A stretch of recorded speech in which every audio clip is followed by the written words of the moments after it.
नमस्कार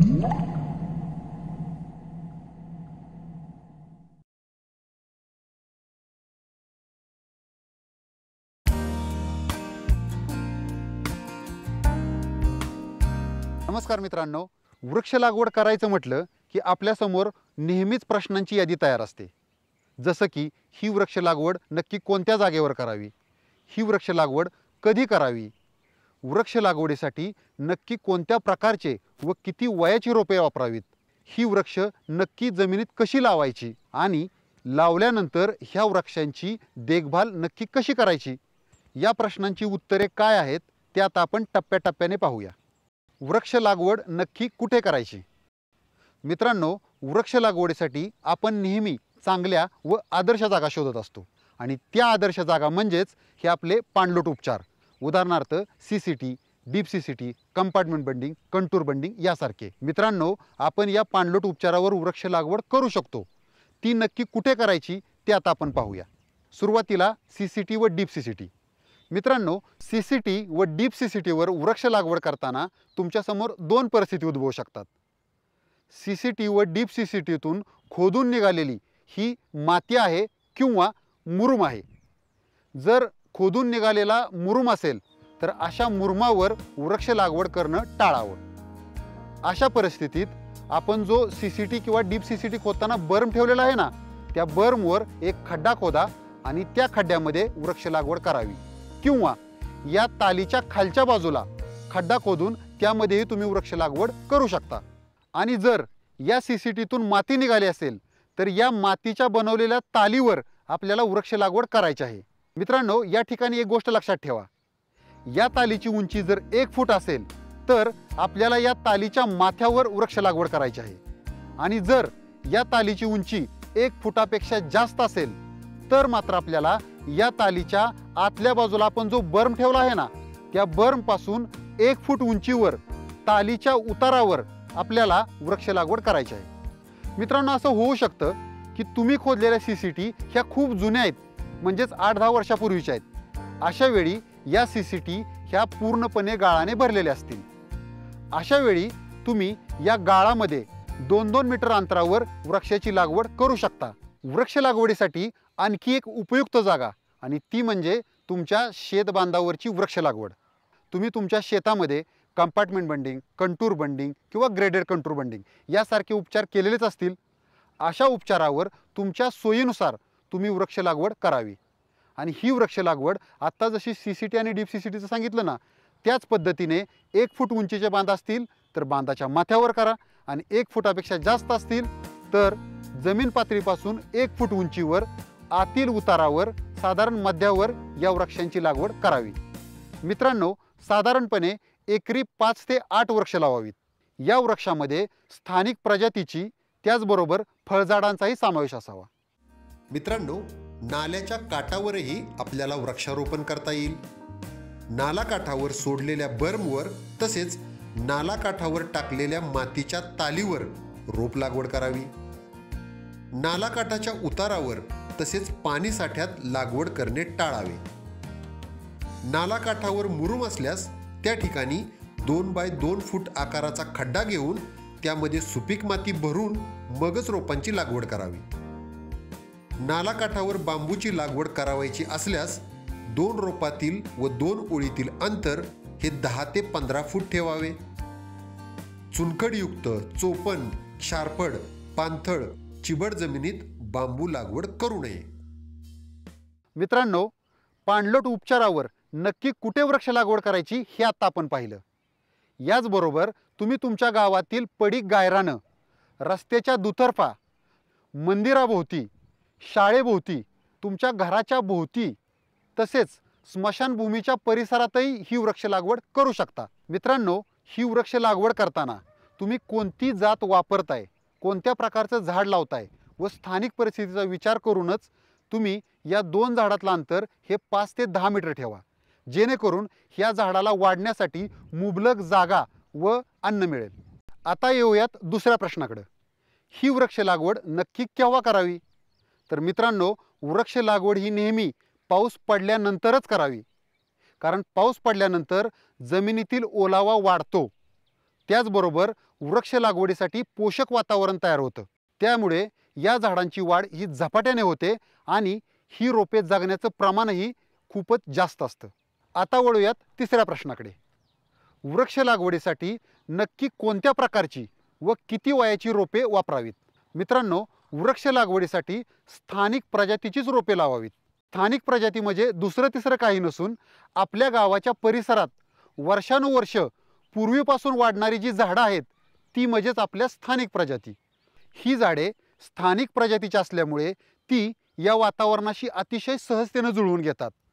त्यांच्या जगण्याचं प्रमाणही जास्त असतं आणि त्यांची वाढही झपाट्याने होते.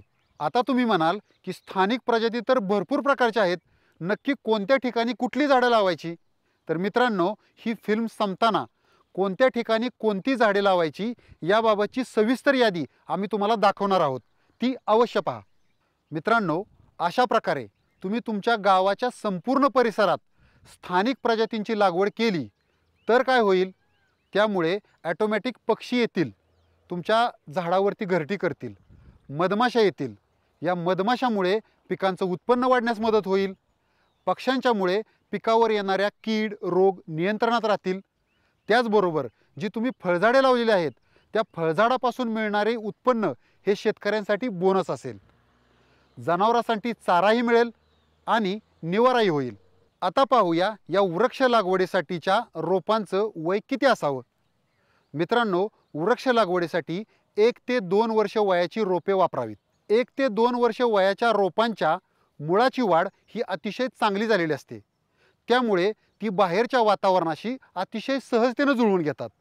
त्याचबरोबर त्यांची वाढही झपाट्याने होते आणि त्यांच्या जगण्याचं प्रमाणही बऱ्यापैकी जास्त असतं.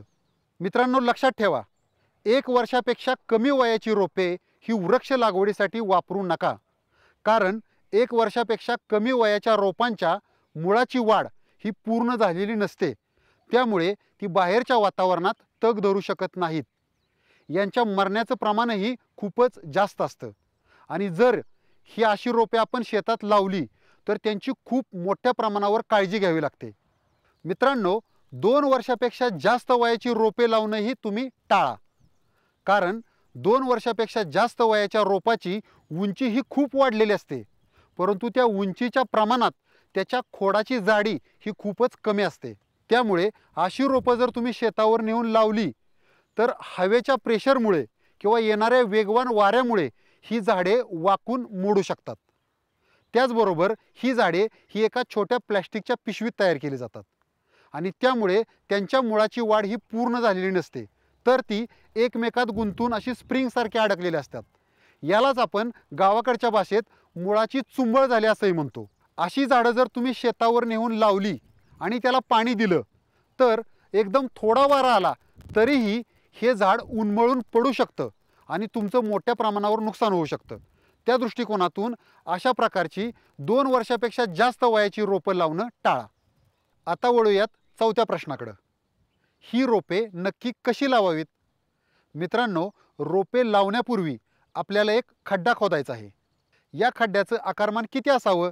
जर तुम्ही फळबाग लागवडीसाठी खड्डा खोदणार असाल तर या खड्ड्याचं आकारमान हे 1 metre by 1 metre by 1 metre असावं. आणि जर तुम्ही स्थानिक प्रजातीची रोपे लागवडीसाठी खड्डा खोदणार असाल तर या खड्ड्याचं आकारमान हे किमान 1 फूट बाय 1 फूट बाय 1 फूट एवढंही पुरेसं आहे. यापेक्षा जास्त लांबी रुंदीचा खड्डा जर तुम्ही खोदला तरी अतिउत्तम. चला तर मित्रांनो, आता आपण गायरानावर जाऊया आणि या ठिकाणी एका स्थानिक प्रजातीचं रोप लावण्यासाठीचा खड्डा कसा खोदायचा, तो भरायचा कसा आणि त्यामध्ये रोप कसं लावायचं याचं एक प्रात्यक्षिक पाहूया. सर्वात सुरुवातीला या जमिनीवर एक खड्डा खोदा. या खड्ड्याचं आकारमान हे आम्ही 2 बाय 2 बाय 2 फूट असं ठेवलेलं आहे. या खड्ड्यातून निघालेली माती ही ढिगाच्या स्वरूपात न टाकता ती खड्ड्याच्या बाजूने पसरून टाका, जेणेकरून या मातीपासून आपण खड्ड्याच्या बाजूने एक आळं करू शकू. त्यानंतर या खड्ड्याच्या तळामध्ये वाळलेला किंवा ओला काडी कचरा हा टाकून द्या. त्याच्यावर या खड्ड्यातून निघालेली चांगली माती ही पूर्णपणे खड्ड्यात भरून घ्या. शक्य असल्यास या मातीसोबत शेणखत किंवा उपलब्ध असलेलं सेंद्रिय खत मिक्स करून टाकायला विसरू नका. परंतु शक्य नसल्यास, जर शेणखत उपलब्ध होत नसल्यास, आहे ह्या मातीनेही तुम्ही हा खड्डा भरू शकता. परंतु बऱ्याच वेळा मित्रांनो असं होतं की या खड्ड्यातून निघालेलं मटेरियल ही माती नसून तो मुरुमही असू शकतो. अशा वेळी तो मुरुम पुन्हा खड्ड्यात भरू नका. अशा वेळी आसपास जे तुमचे जुने बंधारे असतील त्याच्यातील गाळ किंवा आसपासच्या शेतातील चांगली सुपीक माती आणून ती हा खड्डा भरण्यासाठी वापरा. मित्रांनो, हा खड्डा भरताना एक गोष्ट लक्षात ठेवा. हा खड्डा जमीन लेवलच्या वरती किमान 5 ते 6 इंच भरा, जेणेकरून ज्यावेळी तुम्ही त्या खड्ड्यामध्ये पाणी सोडाल त्यावेळी ती माती आरते म्हणजेच दबते, त्यावेळी ती बरोबर जमीन पातळीला सेट होते. मित्रांनो, स्थानिक प्रजातीच्या रोपांची लागवड सलग क्षेत्रावर करायची असल्यास 5 बाय 5 मीटर अंतरावर करावी. आणि जर आपल्या पाणलोट उपचारावर म्हणजे CCT डीप CCTवर स्थानिक प्रजातींच्या रोपांची लागवड करायची असल्यास ती 2 मीटर अंतरावर करावी. मित्रांनो, तुम्हाला तर माहीतच आहे, लागवडीसाठीची रोपे ही प्लॅस्टिकच्या पिशवीतच येतात. त्यामुळे आपल्याला या प्लॅस्टिकची पिशवी काढून मगच ही रोपं आपल्याला प्रत्यक्ष खड्ड्यात लावायची आहेत. आज आम्ही तुम्हाला ही प्लॅस्टिकची पिशवी कशी काढायची ते सांगणार आहोत. सर्वात सुरुवातीला या प्लॅस्टिकच्या पिशवीवरची घडी शोधा. दाखवल्याप्रमाणे दोन्ही हाताने ही घडी फाडून घ्या. फाडताना काळजी घ्या की पिशवीच्या आतमध्ये असलेला मातीचा गट्टू हा फुटला नाही पाहिजे. जर हा गट्टू फुटला तर त्यामुळे झाडाची मुळे तुटतात व त्याची जगण्याची शक्यताही कमी होते. त्या दृष्टिकोनातून अतिशय सुरक्षितपणे हा गट्टू काढा. हा मातीचा गट्टू आपल्याला खड्ड्यामध्ये लावायचा आहे. त्यासाठी खड्ड्याच्या मधोमध दाखवल्याप्रमाणे डोम आकाराचा एक छोटा खड्डा तयार करून घ्या. यामध्ये हा आपला रोपाचा गट्टू हा दाखवल्याप्रमाणे अगदी सरळ ठेवा. त्यानंतर आसपासची माती लावून तो गट्टू झाकून टाका. त्याच्यानंतर या रोपाच्या खोडाजवळ दाखवल्याप्रमाणे डोम आकाराने माती टाकून घ्या आणि त्याच्यावर पायाने दोन्ही बाजूने दाखवल्याप्रमाणे असं चांगलं दाबून घ्या. त्याच्यानंतर रोपाच्या खोडाच्या कडेने पुन्हा एकदा डोम आकारात माती टाकून घ्या आणि ती तशीच राहू द्या, जेणेकरून रोपाच्या खोडाचा पाण्याशी थेट संपर्क होणार नाही. आता वळूया 5व्या आणि अतिशय महत्त्वाच्या प्रश्नाकडे. तो म्हणजे या लावलेल्या रोपांची देखभाल कशी करावी. मित्रांनो, वृक्ष लागवड करताना रोपे लावणे ही एक प्रक्रिया आहे, परंतु या प्रक्रियेपेक्षा महत्त्वाची आहे ती म्हणजे या लावलेल्या रोपांची देखभाल करून त्यांना जगवणे. मित्रांनो, जर समजा तुम्ही तुमच्या क्षेत्रात 1000 रोपे लावली आणि पुढच्या वर्षी जाऊन पाहिले तर त्याच्यातली फक्त 10च रोपे जगली, तर ही रोपे लावून काय फायदा झाला. त्यामुळे जेवढ्या रोपांची तुम्ही देखभाल आणि निगा राखून जगवू शकता एवढीच रोपे तुम्ही लावा आणि लावलेली 100% रोपे जगवा. हे जास्त फायदेशीर होईल.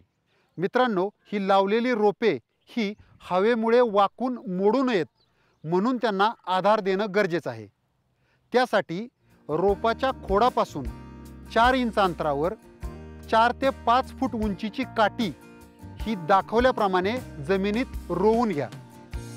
त्यानंतर दाखवल्याप्रमाणे झाडाला 2 ठिकाणी काठीसोबत अतिशय सैलपणे बांधून घ्या, जेणेकरून झाडाला फास लागणार नाही किंवा त्याला जास्त आवळलं जाणार नाही. झाडाला काठीसोबत बांधण्यासाठी नायलॉनची रस्सी किंवा इतर कोणतीही तार वगैरे वापरू नका. दाखवल्याप्रमाणे सुतळीचाच वापर करा आणि सुतळीने घट्ट न बांधता दाखवल्याप्रमाणे सैल बांधा. मित्रांनो, अशा प्रकारे लावलेल्या झाडांना पावसाळ्यात तर भरपूर पाणी मिळेल, परंतु उन्हाळ्यात या झाडांची पाण्याची गरज भागवणे गरजेचे आहे आणि ती जर आपण गरज नाही भागवली तर ही झाडं मरू शकतात. त्या दृष्टिकोनातून यावर एक सोपा उपाय आहे आणि तो म्हणजे मडका पद्धत. यासाठी सर्वात सुरुवातीला गावातील कुंभाराकडून 1 ते 2 लिटर क्षमतेची अशी मडकी बनवून घ्या. ही मडकी बनवताना त्याच्या तळाशी व तळापासून 2 सेंटीमीटर वरती दाखवल्याप्रमाणे 2 होल पाडा. बाजारात तुम्ही गेला तर ही 2 प्रकारची मडकी तुम्हाला मिळतात. एक मडकं की जे चांगल्या पद्धतीने पाजरत असतं आणि दुसरं मडकं ज्याच्यातून पाणी पाझरतच नाही, अशा वेळी समजा तुम्ही पहिल्या पद्धतीचं मडकं वापरणार असाल तर त्याला होल पाडायची गरज नाही, कारण ते पोरस आहे, त्याच्यातून चांगल्या पद्धतीने पाणी पाझरणार आहे.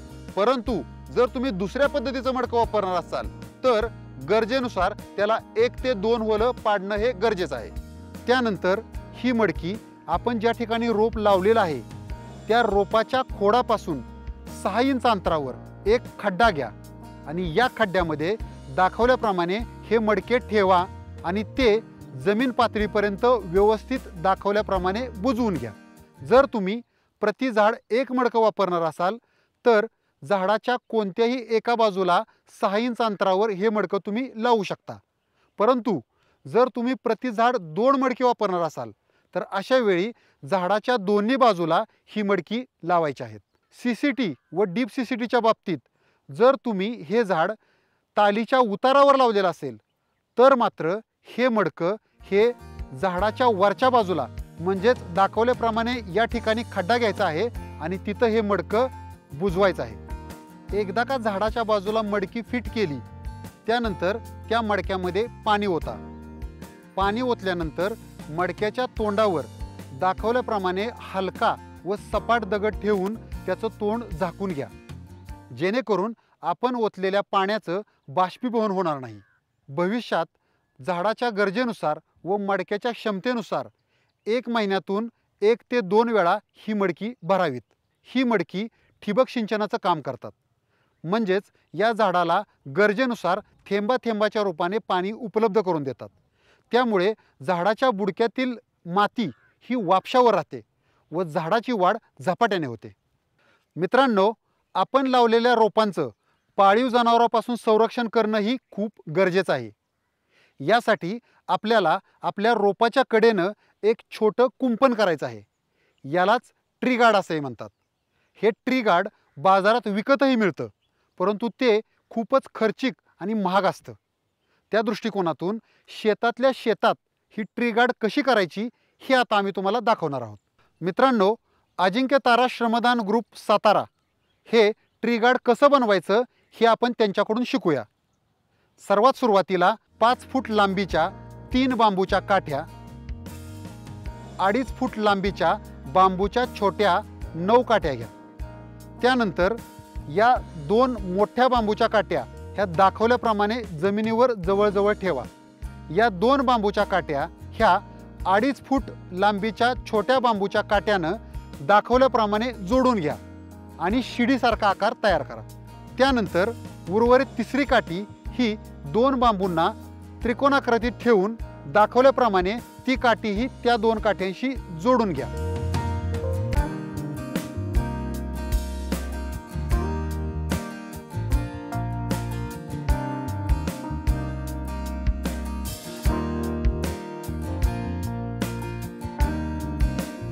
त्यानंतर या त्रिकोणाकृती सांगाड्याला कुक्कुटपालनासाठी जी आपण तारेची जाळी वापरतो ना, त्या जाळीच्या साहाय्याने तिन्ही बाजूला असं दाखवल्याप्रमाणे गुंडाळून घ्या.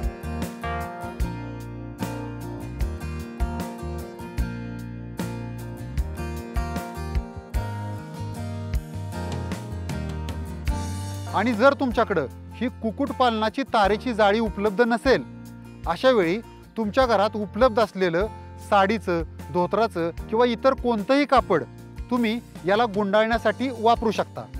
त्याचबरोबर काटेरी म्हणजे काटे असणारे वेडी बाबळ, साधी बाबळ, बोरीची झाडं अशा प्रकारची काटेरी झुडपेही तुम्ही याच्या बाजूने लावू शकता. की मग आपल्या झाडाच्या कडेने 3 ठिकाणी पारीच्या साहाय्याने 3 होल घ्या आणि या 3 होलमध्ये हे ट्री गार्ड दाखवल्याप्रमाणे फिट करा. एकदा का हे ट्री गार्ड फिट केलं की हे ट्री गार्ड आपल्या झाडाचं पाळीव जनावरांपासून संरक्षण करतं. परंतु जर तुम्ही सलग मोठ्या क्षेत्रावर किंवा डीप CCTवर 2-2 मीटर अंतरावर वृक्ष लागवड करणार असाल तर अशा ठिकाणी प्रत्येक झाडाला ट्री गार्ड लावणं हे खूपच वेळ खाऊ आणि खर्चिक होऊ शकतं. त्या दृष्टिकोनातून या संपूर्ण क्षेत्रावर तुम्ही चराईबंदी करणं हे जास्त सोयीस्कर होईल.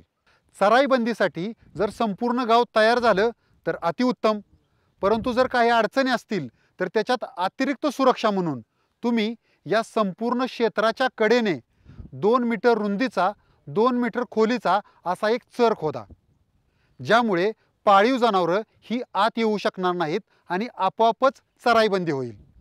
या चराचा आणखी एक फायदा म्हणजे उन्हाळ्यामध्ये ज्यावेळी आग लागते त्यावेळी बाहेर लागलेली आग या चरामुळे आपल्या लागवड केलेल्या क्षेत्रामध्ये येऊ शकत नाही. याला आपण आग प्रतिबंधक चर असंही म्हणू शकतो. मित्रांनो, चराईबंदीचा आणखी एक उपाय म्हणजे तुम्ही तुमच्या क्षेत्राच्या कडेने जैविक कुंपण करू शकता. जैविक कुंपण म्हणजे काटेरी झाडे, उदाहरणार्थ बाभूळ, बोरी, गायपात यांची दाट लागवड करायची, ज्याच्यामुळे पाळीव जनावरांना आत येण्यास प्रतिबंध होईल. मित्रांनो, आता तुम्ही पाहिलंत वेगवेगळ्या ठिकाणी कशा प्रकारे वृक्ष लागवड करावी. याच पद्धतीचा अवलंब करा आणि आपल्या संपूर्ण शिवारात वृक्ष लागवड करा आणि वृक्ष लागवड करून त्यांची आपल्या मुलासारखी देखभाल करा आणि आपलं शिवार हिरवंगार करा. मित्रांनो, कोणत्या ठिकाणी कोणते झाडे लावावीत याबाबतची सविस्तर यादी आता आम्ही तुम्हाला दाखवित आहोत.